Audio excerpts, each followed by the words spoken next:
Good morning to those in Brazil, good afternoon to those in Europe, and welcome to this seminar today, where we're discussing Brazil's relations with Europe, which is a fantastic topic to be talking about at the moment. Obviously, we're talking about it in very unusual times, in times that have been very difficult both for Europeans and for Brazilians, and also in times where a great deal is at stake. And perhaps the most obvious thing at stake is the Brazil-Mercosur European Union trade accord, which we'll get to later on in the discussion. But there are many things here to talk about. We're lucky to have a great panel of three people to help us make sense of all this complex panorama, and we'll have a chance to hear your questions and put those to the panel as well later on in the discussion. So this is a seminar which is organized jointly by the Interrail Global Partnership, headquartered in Brussels with offices across Europe, and Imagem Corporativa from Brazil with offices in Sao Paulo, Brasileiro, and Rio. I'm going to pass now to Ciro Dias-Reis, who's the founder of Imagem Corporativa, for a few words from him. Thank you, Michael. Good morning, everyone. First of all, I want to thank Walter and John for having accepted our invitation to share some ideas on the trade relations on Europe-Brazil. Both represent two very important exporting Brazilian companies. Walter is the CEO of Suzano Pulp and Paper, a global leading company in this field. And John is the CCO of Citrussuco, the leading orange juice company on a global basis. And both companies have adopted long time ago best corporate practices, and I'm sure that they will be able to share very interesting information about that. And I think that Walter and John will be able as well to share some information on what many other companies and a big part of the Brazilian business environment is doing in order to integrate their business on a global basis by adopting the good practices and revealing some positive points that are not very often mentioned abroad. So now I pass the floor to Walter. Please, Walter. Good morning to our colleagues in Brazil. Thank you very much, Richard, Michael, Ciro, John, and George, to be with you. I think it's very interesting to share some ideas and see how we can create value for everyone on this process. We believe that we do have much more convergences than divergences. This is the huge opportunity for all of us to explore our convergence. I'd like to start our talks telling you a little bit that for me, it's a time for change. We have a window of opportunity to have major changes in our society. I'm going to start talking a little bit about individuals. We can leverage this moment to transform ourselves on our personal lives. But going through, we'd like to talk a little bit about the companies. I think the companies, we are in a huge opportunity to transform the companies, and since how we are tackle the end consumer and how we are going to operate on this, what they call new normal, on this new scenario, where we are going to have much more contact with end consumer, where we believe that the companies shows and ESG is becoming much and more important process on every single decision on consumers and investors. And I'm like to share some of our ideas that we are doing. But it's not only individuals, it's not only companies. I think the countries must change as well. We have a huge opportunity right now to transform some of our policies, and I would like to share about the environmental Brazilian policy that we can share, that we can move, that we can transform to be Brazil as a very important actor on the geopolitical arena on this environmental field. I think Brazil has a huge opportunity. I think Europe and other developed countries are depending on Brazil to save the Amazon forest. And Brazil could use this as a leverage to be a very important role on this environmental area, on the geopolitical arena. I think it's very clear to me that Brazil have to address four major points on this Amazon issue that we are facing right now.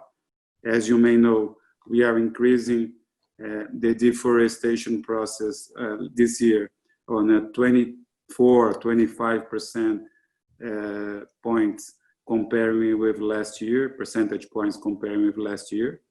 That was 30% higher than 2018, meaning that the compound is around 60% growth in terms of deforestation.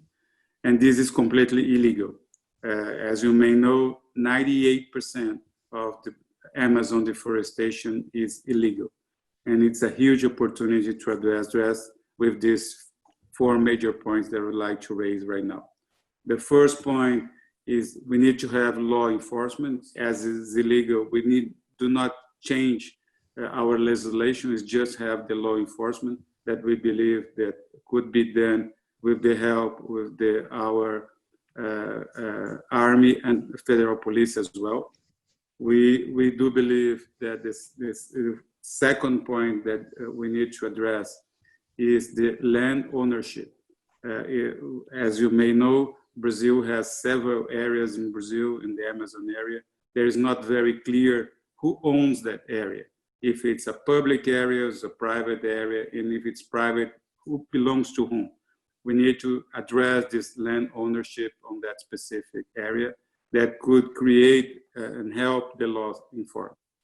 The third issue is traceability. The forest area in Brazil, the planted trees that we have to produce pulp and paper in Brazil is 100% planted areas. We do not use any native area, and we are certified by several institutions since like FSC. And we know that every single Brazilian company on this field, and the orange juice is the same, we have traceability with our products. We need to have traceability as well on the soybean supply chain and cattle raising supply chain. These are the two areas that is using part of the Amazon to produce products. And if you have traceability, the consumer, the supermarkets, the countries will know how we are going to address the situation, and we are going to mitigate the situation. And the fourth area that is quite important is the carbon credits. We believe that if we address and the Paris Agreement on the Glasgow COP26 next year, the chapter number 6, we can use the carbon credits to monetize to Brazil the potential around $10 billion in carbon credits, since we are going to reduce the burn area in the Amazon. We are going to have some more credits to negotiate for Brazilians as a whole. As it's very clear that very few illegal people in Brazil is making money with the Amazon deforestation, and now we can have the benefit for all Brazilians on this process. Suzano have been working on this ESG for many, many years.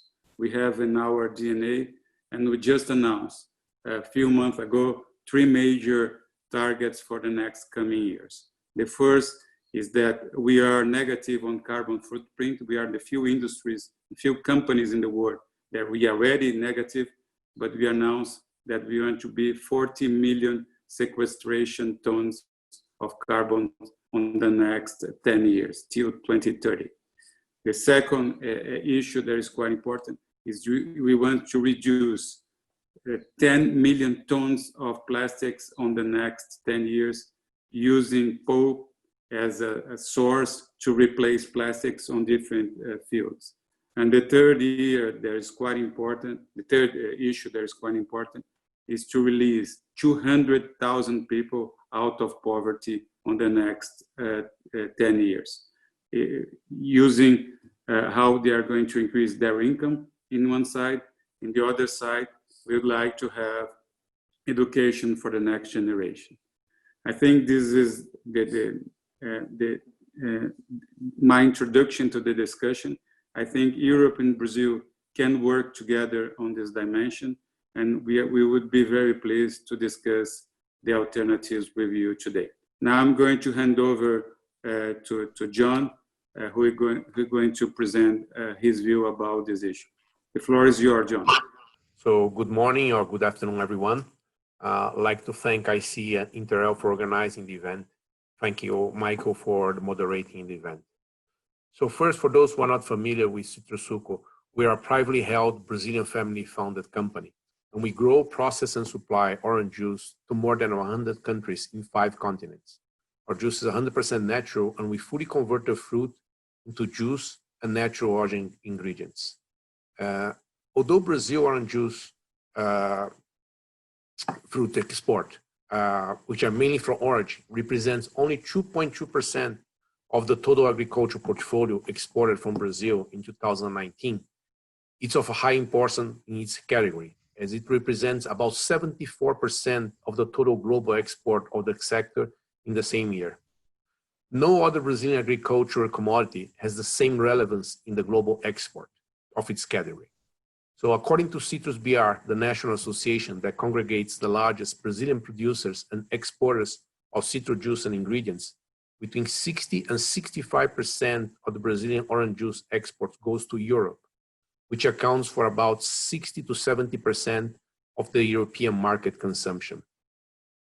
So this position was achieved through a lot of investment in farming and production processes, technologies to increase productivity, and to comply with market demands, mainly in the food safety and sustainability area. So I strongly believe that is a positive example what can be achieved by the Brazilian agribusiness. So what I would like to share with you today is a few facts of the industry in the 3 key pillars of sustainability: economic, environment, and social. And most of the data comes from Citrus BR. So from the economic side, as I said, orange juice is a large exporter. We account only for 2.2% of the total commodity export, but that generates $2 billion a year in terms of revenue. But the total value chain generates $6.5 billion for the Brazilian GDP. And that's an industry that generates 200,000 direct and indirect jobs. It's also important to share that the wage floor of this industry, although it's in the farming area, commodity area, it's 16% higher than the country's minimum wage. But most of the salaries paid in the sector ranges between 40 and 80% above the minimum wage level. And on top of that, there is a full range of legal benefits that are provided, like food allowance, overtime pay, life insurance, paid vacation, support for disabled children, pregnant women, food coupons, and so on. On the environmental pillar, what I would like to highlight are the following, is that the citrus industry, which is mainly concentrated in the São Paulo and the Minas Gerais states, which has the highest land price in the country, we have about 28.3% of natural preserved on non-utilized land. And the Brazilian Forest Code requirement for this area is 20%. At Citrosuco, we preserve an area of approximately 30% of our farms. Another good example is our fight against a terrible and incurable disease, the citrus greening, which plagues most of the citrus farms around the world. So in Brazil, we have developed a series of biological controls, from development of a biological pesticide called Challenger to biological traps, and also the use of natural enemies. So a Tamarixia radiata wasp, which is a natural enemy of the psyllid vector. So in the 1920 crop alone, Citrosuco has produced 10 million Tamarixia wasps in order to control the citrus greening. And also, we have, as an industry, developed and implementing many solutions to reduce consumption of water and also energy. In terms of water, for example, we have been moving from sprinkler to dripping irrigation. We reduced the water consumption by almost 50%. Last but not least, in the social front, the citrus culture benefits 350 municipalities located in the interior of São Paulo and Minas Gerais states. So we have different programs that support education and health primarily. So at Citrosuco, among various initiatives, I can highlight the PVE. It's a program designed with our parent company to help improve education quality at public schools. And today it reaches about 100 municipalities. We also have a Pascal Project. Pascal means fish in Portuguese. So that's a social and professional inclusion initiative for youth in social vulnerability situation. In this program, we offer classes, training, and mentorship related to professional initiation. And we have already benefited more than 900 young professionals. We also have a program for inclusion of people with disabilities. And this year, we are reaching 400 people that are benefited by this program. Unlike Orange, we believe there are other positive examples in the Brazilian agribusiness, where over the past decade or so have development of successful, sustainable practice. So let's look, for example, at the case of coffee. Brazil is still the largest producer and exporter of coffee globally. 1 of every 3 cups of coffee drunk around the world is from Brazil. We also know that the largest coffee brands in the world, the likes of the Starbucks, Illy, Nespresso, and so on, all have commitments to sustainability programs. In order to comply with our client standards, the Brazilian coffee agribusiness has developed to have international certification for most of its farms. So other similar examples can be found in sugarcane, cocoa, cotton, and so on. So these cultures demonstrate that it is possible in Brazil to develop a conscious mindset related to sustainability and implementation of practices that develop economic growth, provide social development, and at the same time, preserve the environment. Historically, Europe has been Brazil's second largest destination for its agricultural export. And Brazil has been an important importer of Europe's manufactured products, mainly machinery and chemicals. My understanding is that the current Europe's concern related to deforestation in Amazon are valid. And I believe I showed that Brazil has good examples of sustainable agricultural development. In order to continue the effort to expand the global and good practice, we should, in my opinion, do 3 things. 1, promote the positive examples and foster support for those who are working with sustainable best practice. 2nd, like Walter said, we have to enforce the law against the illegal occupation and exploration of protected biomes.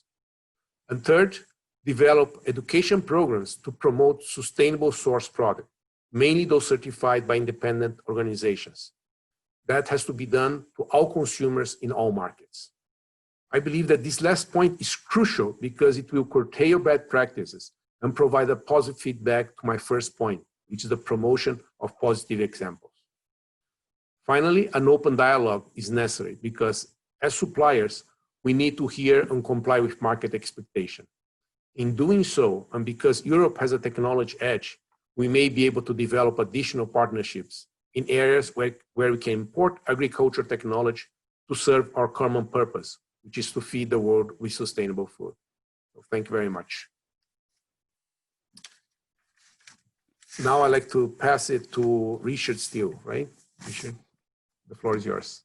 Some very interesting points that have come up already that I'd love to touch upon later. But let me start. I think any discussion on the EU at the moment needs to start with the massive stimulus package that was agreed by EU leaders a week ago. So we have a 7-year budget of over 1,000 billion euros, topped up by a recovery plan of 750 billion euros in grants and loans to be front-loaded in the next 3 years. A total stimulus package of 1.8 trillion euros. That's almost 13% of the EU 27's GNI. And the EU claims that this is bigger than either the stimulus packages from the US or China. And it's also an historic first because it's the first time the Commission is undertaking massive borrowing on the financial markets, and also the first time that the EU's budgetary funds are connected to Europe's climate ambition. So this massive investment are funds to support investments in the green and digital transition, which lies at the heart of the EU's future priorities set out for the next 5 to 7 years. And I can't overstate enough the focus on climate action. The Green Deal, which was at the heart of Ursula von der Leyen, the Commission President's campaign to be president, was that the Green Deal was not an environmental or climate action program, it was a growth strategy. And that the EU's long argued that its industrial policy is based on key buzzwords like circular economy, resource efficiency, digitalization. EU leaders have also committed to make Europe the first carbon neutral continent by 2050. So all this is to say that the Green Deal is not just window dressing or greenwashing, but will influence every decision taken at the EU level, including those obviously that will affect exporters. So again, looking back at the deal that was reached last week, it specifies that 30%, i.e. about 550 billion euros, will be spent on climate in the next 7 years. And the challenge obviously is how to transform those high sounding ambitions into concrete projects that build a clean future, clean energy and transport, sustainable agriculture, etc. This massive investment also comes with green conditions. So all EU expenditure should be consistent with the do no harm principle, avoid putting money into industries of the past, we're focusing on the future. So we're seeing that in terms of a lot of the focus on the role of gas in the energy transition. And investments will be guided by a sustainable finance taxonomy, which aims to channel private investments into low carbon technologies. So how does this really affect EU-Brazil trade relations? Well, of course, one of the first questions is, how do you repay this 750 billion recovery fund? So the EU is looking for new sources of finance, and two of those are an extension of its emissions trading scheme, but in addition, a carbon border adjustment mechanism, where a proposal will come out the first quarter next year with the aim to have legislation in place by the 1st of January 2023. Now, ETS and carbon border adjustment go hand in hand. On one hand, you put a price on carbon in all key sectors of the economy at home while avoiding carbon leakage from elsewhere. And obviously what the mechanism aims to do is that the price of imports reflects more accurately their carbon content. Now, the Commission has launched a public consultation on this, open to all stakeholders, including those outside of Europe. It's a very transparent process. So if you want to put in a submission, you can do so, and you can read the submissions of other stakeholders too. Now, of course, the big drawbacks of this carbon adjustment mechanism is, will it be WTO compliant, and what's the likelihood of retaliation from third countries? Which brings me, of course, onto the EU-Brazil trade relations and the Mercosur agreement.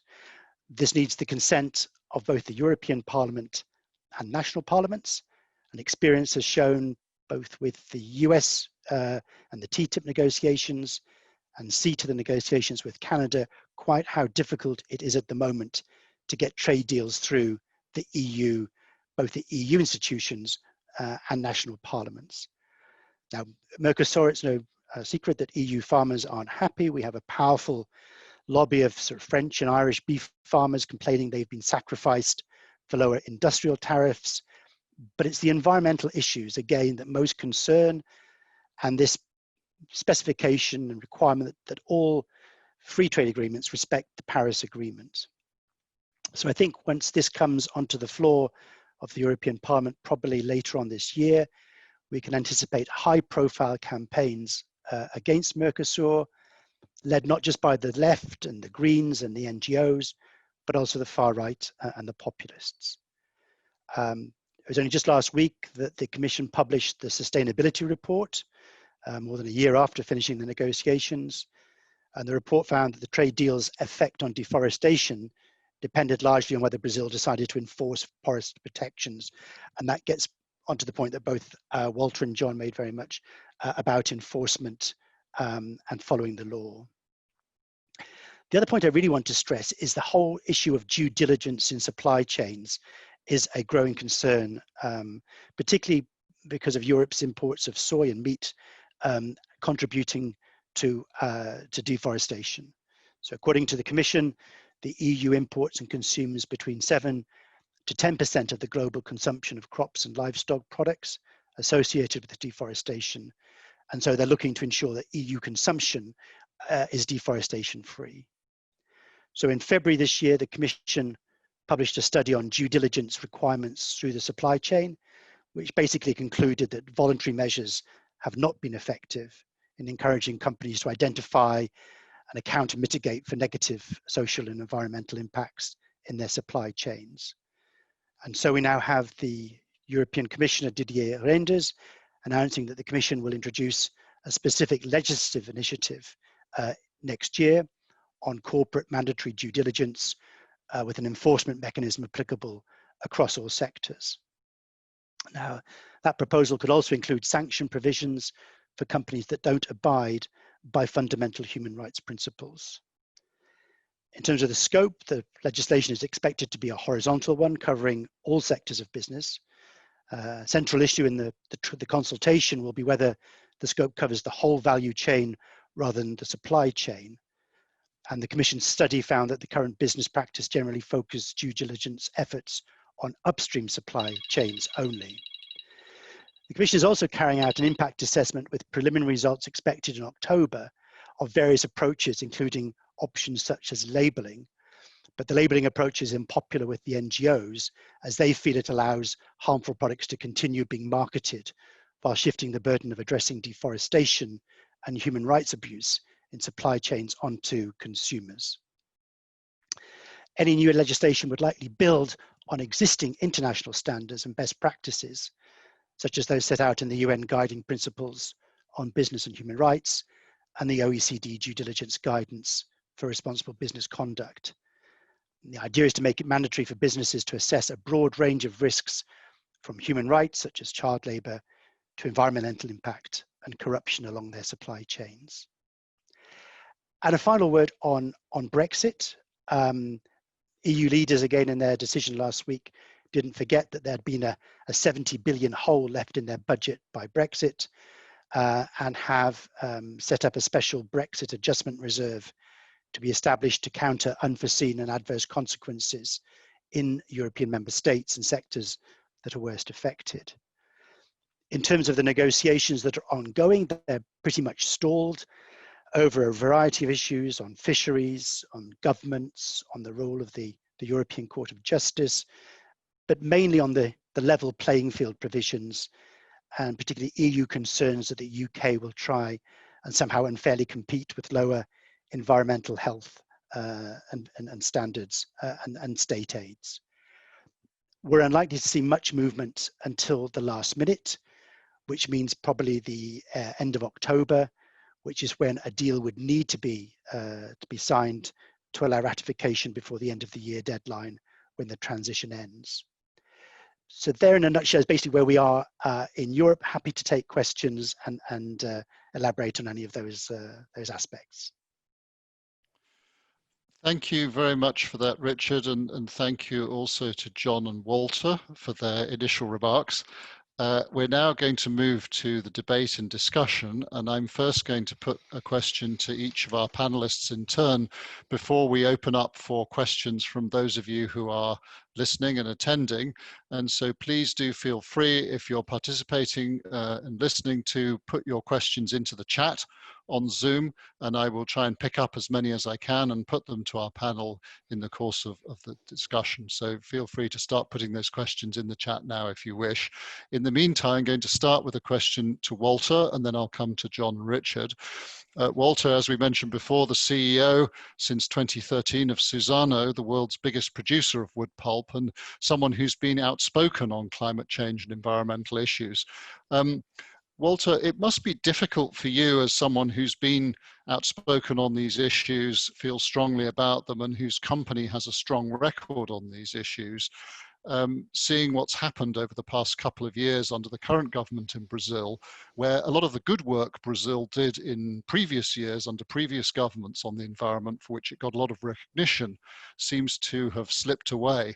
What do you think the private sector can do here to turn this around?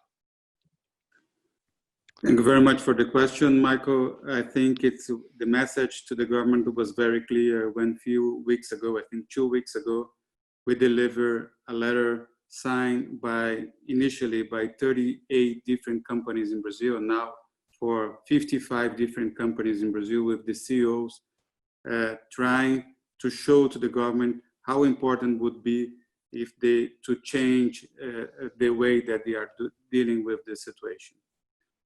I had a virtual meeting with our Vice President Mourão 2 weeks ago, and when he announced during the call that Brazil will change, Brazil will move in the right direction.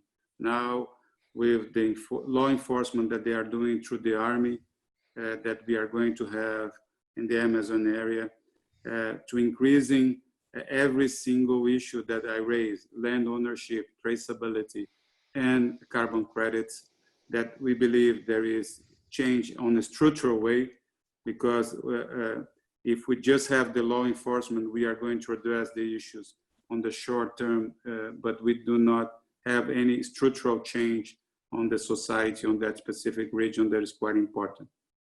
Now, we have the commitment of our government that they will change that. It's time for action. We believe that they will do it on the next coming month. And we believe that when they announce that our targets, the country targets to reduce deforestation on the next 2 years, will be addressed some of the expectations of investors, consumers, and countries around the world. Of course, we, on the first 2 years of this government, we went on the wrong direction in terms of increased deforestation. And now we believe that this thing will change, the situation will change. And I believe that the government realized that how important would be to keep the Amazon forest for every single Brazilian. Thank you, Walter, for that. Now I'm going to come to John, who is the Chief Commercial Officer at Citrussucos since 2019, one of the world leaders in orange juice, as you heard. John, you mentioned also the importance of enforcing the law in Brazil, and Walter referred to the army being deployed to try to do this. How effective do you think the army may be in its work in the Amazon? Because the army was deployed last year, and as we heard from earlier, the deforestation has actually gone up in the past year since the army was deployed. So I wonder how effective you think the army will be in this enforcement role, and whether there's anything that can be done to make the enforcement more effective. I think I gave you example of how different cultures in the agriculture business in Brazil has progressed to become very ecologically conscious and also sustainably friendly. I think we have to continue pursuing also this route. I think this private sector that are providing a good example should actually be highlighted, should play a more pivotal role in develop this conscience. Reinforcing the law is important, but if you don't change how people think about the issue, the result will be short term. So I think there's a coalition of private companies that are doing the right thing are very important. And then on top of that, as I said in my remarks, I think consumers are also very important. I think we have to create a conscious on the consumer side that they have to support certified products or certified origin of sustainability. So it's not just one single movement that will change the whole situation. I think there is much more power into creating this mindset that will come from two directions. The peers that have been successful developing these practices, and also consumers as they grew their conscious level and place these type of requirements as they do their purchase. Michael, if you allow me, I'd just like to bring one thing to your attention. During the period that the Army was deployed last year in the Amazon forest, the deforestation decreased close to zero. But for the Brazilian legislation, at that time, we were just allowed to do it for a 3-month period. And they did it for a 3-month period. During that 3 months, we had a very good results. Now we are going to have, for a longer period of time, I'm sure that we are going to have better results. On the other hand, it's very important to bring something that John brought to the surface. There is the inequality that we have on that specific region. We have inequality of opportunities over there. We have a very social problem with that population, and we need to address that issue as well. We cannot not only think about the environmental issue, but we need to address the social issue as well. And to do it, we believe that the best way to do it, as Richard mentioned, is to address the issue of carbon credits for that specific region. Then I insist, and I would like to raise the point again, that we need on the Chapter 6 of Paris Agreement next year in Glasgow on the COP26, we address this issue to be able to monetize the value of the forest to the Brazilians and mainly to that specific population. Thank you, Walter, for that. And I'm going to come now to Richard, who is Senior Advisor at Interrel and heads Interrel's European Intelligence Unit, been working for 30 years in the European institutions, in particular the Parliament. Richard, you mentioned earlier that this ratification process for the EU Mercosur trade agreement was likely to be difficult, and it would come to that later this year. So what's your feeling about the chances of this Mercosur trade agreement passing, or the chances of it actually being blocked by one or other of the European countries? How much do they mean what they're saying? Some of them are threatened to block it. Do you think they actually will? I think if we look at past negotiations, as I mentioned, TTIP with the US, which obviously just failed and never concluded, but with the Canada Free Trade Agreement, which almost got scuppered by a small regional parliament in Belgium, which had a power of ratification, we can see how these trade agreements are very much hostage to both national and regional concerns. I think what we've heard on the Mercosur from the European Parliament, which I say has to give its consent, which means that a majority of its 705 members must vote in favor, which is a tricky figure to get past when you already have a lot of politicians from the far left and the far right who are against any free trade agreement. They just basically don't like them. So trying to get the center ground in terms of those pro-European forces who are the ones who have supported Ursula von der Leyen's commission, etc., trying to get them behind the deal will be difficult if the environmental issues are not dealt with sort of head on. And I think there's a lot of concern there that despite all the best efforts that Walter and John are talking about, that's not getting through to the lawmakers, that enough effort is being made to meet these environmental and sustainability concerns. I think what we'll see is a very visual campaign led by NGOs on the streets of Brussels every time the issue comes onto the floor of the House to be discussed, claiming that this will be damaging the environment and the Amazon, etc. In many ways, as in with many arguments in Europe, which are now being led by emotion rather than by fact, the risk is that the fact that the deal in the global sense is good for both Europe and for the 4 countries of Mercosur gets lost in this emotional debate over deforestation and the Amazon. So if I was a betting man, I would say that there is still a high chance that Mercosur may not get through. I think it will take a lot of convincing of policymakers that it's in their interest. But I say it's certainly not a done deal. Thanks, Richard. Walter, if I can come back to you, I mean, you referred to the fact that while, you know, a number of industries, including your own, have been making great efforts to ensure traceability, the soy industry and the cattle industry have not so far been fully participating in that. I mean, do you see any prospect of them changing their mind? Because in a sense, they're letting the side down a bit, aren't they? Isn't there a risk that the good work that some people in other industries like yours are doing gets overshadowed by the problems in particularly the beef industry, which is the one that grabs all the headlines? I mean, what chance is that you can persuade the whole of the Brazilian private sector to come together on this one? I'm bringing good news to you on this issue.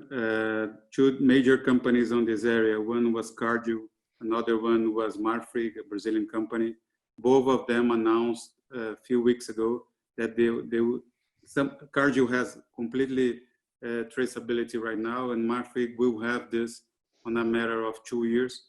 And they have a firm commitment on not using deforested areas to produce meat or livestock issues or cattle raising. And we believe that if the European consumers, if the supermarkets, if the countries, and if the Brazilian companies are committed to that, it's a matter of time where we are going to address these issues. And then we are going to leave just very few illegal people that is going to use deforestation as a source of value creation for this minor group of people in Brazil. The good news on that is that I believe that all of these trading large soybean companies and the large meat producers in Brazil are committed to this strategy of traceability. Thank you. John, I mean, on that one, you're a privately held company, as you mentioned, but we have seen some of the public companies potentially being affected by boycotts from investors. And the whole ESG investment movement is gaining ground, particularly in Europe.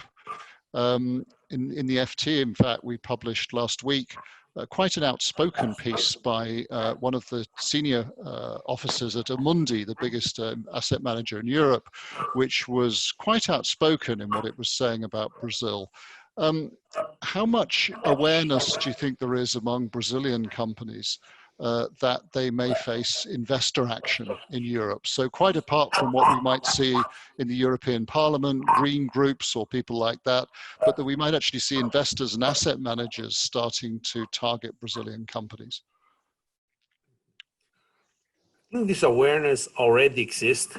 For example, in Citrosuco, we are moving to our 7th year with our sustainability report, and many other companies in the sector and similar cultures are following suit. I think this is a part of the effort that the Brazilian agribusiness has done over the past decade that hasn't been visible. So I think it's very important initiatives like the ones that Walter is leading and others, where we're starting to also show what we've been doing. So I gave you a few examples. These are just a few examples of a lot of things, a lot of investment that was done in order to protect environment, seek economic growth, and also provide a social support and social development. I think the conscious there, I think what we lacked was a voice, or how can I say, a capability to speak that out. And I think little by little, this is going to happen. And I think the more that happens, that will be beneficial for everyone. I think that will counter all the probably misinformation that's out there. And second, it will motivate other companies to join. Richard, do you think in Europe that people are distinguishing between the Brazilian companies that are making a big effort in this area and are leaders in good practice and the ones who are not? Do you think there's that awareness of the difference between Brazilian companies? I think there probably isn't, to be honest. I think the level of knowledge is probably pretty low. And I think there's certainly a role there to be played in terms of education of policymakers, even at this stage of Mercosur and the negotiations, to make them aware that there are companies like Walters and John who are, very active in this field. Because I think there is, as I say, a rather simplistic tendency to sort of lump everyone together. We saw the same with the whole palm oil debate in Malaysia and Indonesia, where the EU seems to be very skeptical of companies who claim, oh yes, we're the good boys and we're doing traceability and we're doing sustainability, etc. And they're saying, well, we need more proof. And I think, I think there is certainly scope for a much wider education of policymakers in terms of what is happening in Brazil by progressive companies on all of these issues. And I say, when Walter was talking about the targets on carbon footprint, on plastic, etc., I mean, these are exactly the sort of areas where EU policymakers are very active at the moment. I mean, plastic is one of the key issues on the environmental agenda. I've never heard anything in terms of what Brazil has to say on plastic. So it's a debate that's on the floor of the European Parliament at the moment. It would be great that there's a Brazilian voice in that. Well, this is a very good point, isn't it? It also is related to a question that's come from one of the audience who's following the webinar, and this is from Professor Marcos Fava Neves at the University of Sao Paulo. So thank you, Professor, for your question. Professor Neves says, Brazil has a problem with illegal deforestation that needs addressing, but Brazil's also a good example, very good example of other topics on sustainability. And it's the country with the highest percentage of the use of biofuels. It's a country with one of the best energy matrices, with 45% from renewable sources, much higher than in Europe, one of the lowest per capita emissions, a country with 66% of its land preserved, all very good points. And Professor Neves asks, why is it that all of these sustainability numbers are forgotten and the only thing people talk about is deforestation? What can Brazil do in terms of communication to show that sustainability is a much broader issue than this?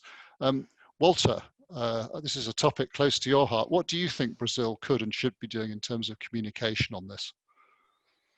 As I mentioned in the beginning, I'd like to thank you, Professor Marcos Fava, for the question, is that Brazil could be a leading country in the world on this environmental field. Brazil could change the geopolitics through the environmental strength that we have. As Marcos Fava mentioned, Professor Marcos Fava mentioned, we do have a lot of this strength that he brought to the surface that I think it's quite positive. But this is not disconnected that with the fact that we need to preserve the Amazon forest. The Amazon forest would be our key positioning in the world for the next coming years. If we preserve that, this would be benefit for all Brazilians.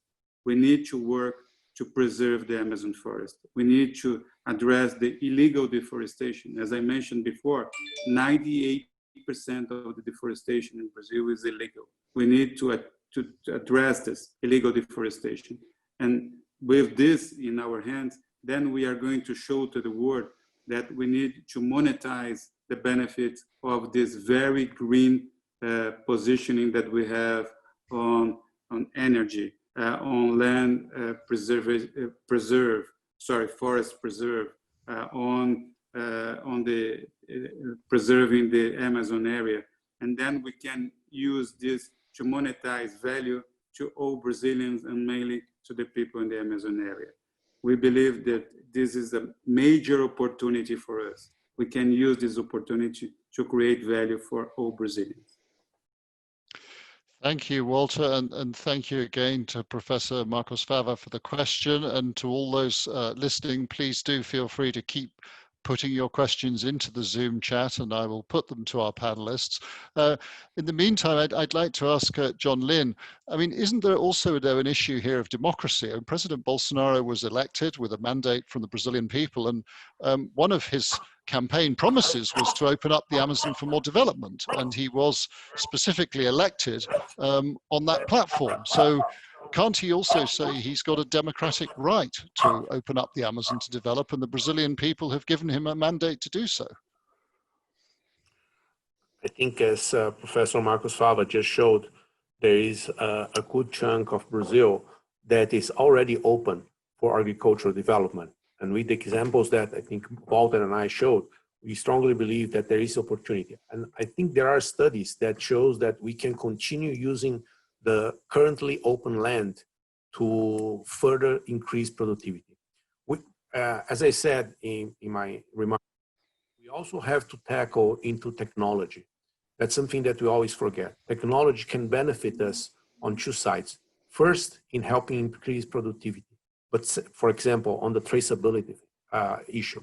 But second, I think technology comes to help us understand how can we really take advantage on a sustainable way of what we have, okay? I'll give one example. Over the last 15 to 18 years in the citrus area, we managed to increase the productivity by closing the areas between each trees without damaging their development. So that also has good benefits, which is we increase the sequestration of carbon by having more trees in the same area while producing more. So what are the technologies should we pursue to do that? So if we need to open more or less the Amazon to exploration, I think this is much more a political question. From our side, as business people in the agricultural business, we see still potential to keep on providing sustainable foods in the areas that are already open. Yes, thank you, John. I think that's an important point that's often not appreciated, that Brazilian agribusiness has used technology very effectively to vastly increase productivity from land which is already in production. That's one often not understood abroad. But Richard, I mean, coming to you as a sort of communications professional, you know, clearly there's a gap here, isn't there, between what we're hearing from Walter and John about what's happening on the ground in Brazil and the perception in Europe. But this is also a particularly difficult period to get messages through and to communicate because there's no travel. And the EU has just extended its travel ban on people coming from Brazil indefinitely at the moment. We hope it won't be indefinite, but for the moment, the travel isn't possible between Brazil and Europe. So there's really quite a big challenge here, isn't there, to get some good communication going between Brazil and Europe in a period where people can't travel? Yes, but I think many people have argued, in fact, that the COVID experience has opened up dialogue with certain policymakers that weren't really available beforehand when you were trying to arrange physical meetings. So that, you know, through webinars, etc., there has been access to a wider range of politicians, policymakers, etc., than before. And I think certainly there's obviously limitations on what you can do in a webinar in terms of the detail of discussion that you couldn't do in a private meeting. But I think there's certainly a sense that that MEPs from the European Parliament, Commission officials, etc., have tried to remain available to stakeholders throughout this whole period. I think again, it's going back to the messaging is, and I think that's why I perhaps spent so much time stressing the importance of the Green Deal in terms of European policy making, is that in a sense, everything in terms of the dialogue with Europe has to be seen through that prism of the Green Deal. So if you can start talking their language, circular economy, resource efficiency, traceability, all these things that we've been talking about, you start ticking boxes amongst the policymakers who think, this is interesting, this is useful for us to know. And that's why, again, I stress, I think there's a whole education that needs to be done with in a sense, two sets of policymakers in Europe. You have those who are the trade specialists. So the Mercosur deal will be going through the Parliament's Trade Committee, but they also have a delegation to Brazil and to Mercosur, which is much more in terms of diplomatic relations, keeping in with Brazilian politicians, Brazilian stakeholders, etc. They would normally come over to Brazil once a year, etc. That provides, again, an opportunity when that next delegation comes to Brazil to educate, to take them on a project, you know, maybe to a pulp plant or to John's plant, etc. So there are scopes for educating these policymakers, but in that sense, yes, we will have to wait until they come to Brazil. But in the meantime, I would use all of these methods of Zoom, of webinars, etc., to try and reach out to some of the key people in Brussels at the moment who will be looking at Mercosur, and to explain to them this is what's going on the ground.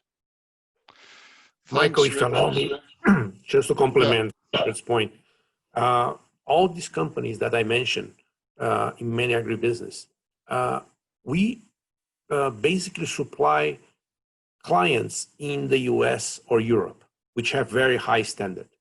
And because we are in the food business, we receive frequent audits from them.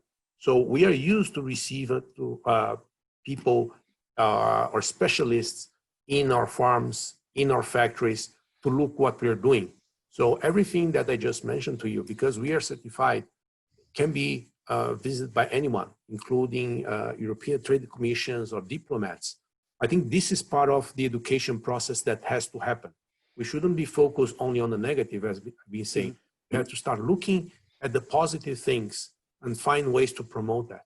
Because otherwise, the bad side or the bad apples will win, because you'll be penalizing the ones who will be investing. And I think this is the inequality in this process, okay? So the more we can do this, I think we are open, not just Citrosuco, but all these cultures that I mentioned, because it's not just marketing. We actually have all the certification and proof behind it. Yes, I think we can certainly all agree that we want the efforts of the companies that are trying hard in this area to be recognized. So thanks for that, John. And participants, please do feel free to keep putting your questions into the Zoom chat if you wish, and we will try to ask the panelists for answers. I also thought we should mention the elephant in the room, which we haven't talked about so far, which is China. So China, of course, has taken a very, very different approach on these issues to Europe. They've been very clear that they're not interested in discussing the environment. They're not interested in lecturing Brazil or in imposing rules. Isn't there a temptation, Walter, that just the Brazilian companies are going to say, Europe's too difficult, we'll concentrate on China in the future? I think what you mentioned, Michael, is not right. China have been the country, have been evolving their environmental policies more than anybody else in the last many years. Their energy matrix have been improving a lot. Nobody is investing with renewable energy as China at this point of time. Solar, nuclear, and many other technologies, that wind technologies, that they are working and to improving their matrix. Nobody has the rules enforcement that they did in China to shut down facilities that was polluted, facilities on different areas, on the steel, on the pulp and paper, on many different other areas. That is quite important. I think China have been improving a lot their environmental policies. At this point of time, they are not creating any kind of rules that it's valid in other countries, but I think they will do it in the future. Then we do not have to exclude China for the dialogue. We need to bring everyone to the same dialogue in the world. It's something that is human being issue.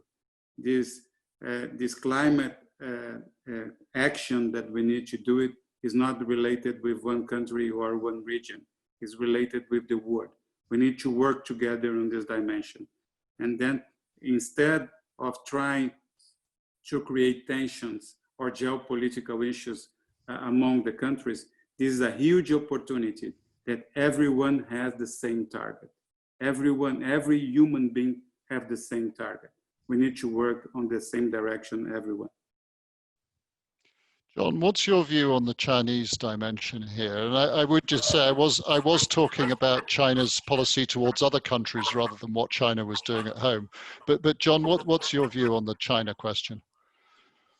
So I live in China twice. I live in the middle 90s, and I just came back last year. I lived the last 8 years there. And I concur with Walter. There was a big shift in how not just the government, but also people look at the environment.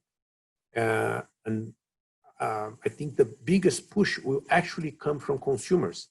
Consumers in China, you know that in the last 2 years before COVID-19, they were sending more than 100 million people abroad, and they have something like 500,000 students studying abroad. All this population that travels, they learn about the sustainability efforts that are being done, and they take it back. So in our specific case of orange juice, one of the questions that I most receive is, where does the orange juice come from? How damaging, what type of damage do we do to the environment when we produce it? So there is a lot of curiosity from consumers on that. And I think that will also start probably before the Chinese government set any standards or any rules. That will have a big push in all the consumption of agricultural commodities, not just from Brazil, but from all over the world. That's very interesting. So you're saying Chinese consumers are becoming quite environmentally aware. Exactly. I think there is a big lack of communication from both sides, like in the case of the European community to what some of the Brazilian companies are doing in the agribusiness. Is the same thing when you talk about consumer. I spend most of my life in the consumer product market, and I can clearly see the development of the consumer and them becoming not just more sophisticated in terms of what they need in terms of information, but also in terms of where the product comes from and how does it arrives on my desk. So for example, we have a recent study talking about what are the consumers in China concerned related to food and beverage after COVID-19. And it's all about nutrition, immunity, and what are the natural ways to obtain them. Okay, and they are very adamant on that. Well, that's a very encouraging development. I think we may be needing to sort of wind this up fairly soon because we're coming to the end of our time. But I'd like to pass at this point over to George for his remarks. Yeah, well, thank you very much, Michael. I think we've had an excellent discussion this afternoon, and in fact, it could not be more topical. At a time when COVID-19 is trying to drive the world apart, I think it's important to take some time out to think about how we build bridges between Brazil and Europe and European countries, and that's really why Interrel and Imogen wanted to bring this event today. We heard from Walter, and thank you, Walter, for joining the conversation. We heard from Walter's passion about the window of change that is available for companies, about ESG never being more important, and about Brazil being key and having a key role in saving the Amazon forest. We heard from John. Thank you, John, for participating, who was emphatic about the positive role of Brazilian agribusiness, both in terms of delivering export value, but also of enhancing the value chain. And we also heard from Richard. Thank you, Richard, for participating. I thought your insight in relation to the European Green Deal was fascinating, and about how every single decision would be taken through the prism of the Green Deal, with the ETS and the carbon adjustment scheme currently being debated. I thought 3 excellent contributions, and thank you to each of the speakers. And my final remark, Michael, is to thank you for facilitating the debate, which you did excellently. So thank you very much, and back to you. Well, thanks, George, for that. And thank you also from me to the 3 panelists. I think Walter's point about this being a global challenge is a very important one. And if there was ever a time for us to need global unity in the face of challenge, it's now, with the pandemic most immediately, but of course with the environment too. So that seems a good note on which to lead it. And clearly from Richard, there's a sort of clarion call about the need for communication, because there's clearly still a big gap in communication and perception between Brazil and Europe, and also other parts of the world, which clearly needs to be filled. So that's something I hope that we at the Financial Times can also play our role in improving in our coverage of the coming months. But thank you very much to the organizers as well, to Interrel and to Imagem Corporativa for setting this up, and to everyone who's participated, either speaking or joining the call, and wish you a very good day. So thank you very much from London, and goodbye.